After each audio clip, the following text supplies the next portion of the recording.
تیار ہے۔ افسوس تو یہ ہے کہ آپ خود اپنے آپ سے واقف نہیں، آپ خود اپنے قرآن سے واقف نہیں، آپ خود اپنے نبی کی سیرت سے واقف نہیں، آپ کے اندر ہمارے اندر خود نبی کی تعلیمات کا پرتو نہیں۔ یہی وجہ ہے کہ ہم اپنے کردار سے جو اسلام پیش کرتے ہیں وہ اسلام کچھ اور ہے، اور جس اسلام نے اس دنیا میں تاریخی انقلاب پیدا کیا تھا وہ اسلام وہ ہے جو نبی پاک علیہ السلام کی سیرت میں موجود ہے، اور جس کو لے کر کے نبی کے صحابہ نکلے،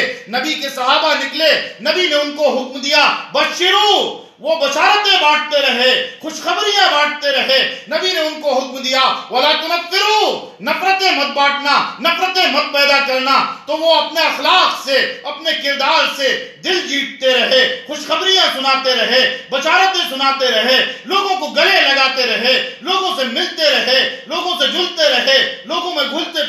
ملتے رہے، مظلوموں کی مدد کرتے رہے، اور دوسروں کی تکلیفوں کو اپنے اوپر لیتے رہے، اور اس طرح سے لوگوں کی خیرخواہی کرتے رہے کہ لوگ ان کے دامن میں آتے چلے گئے۔ پھر وہ دور آیا جس دور کے بارے میں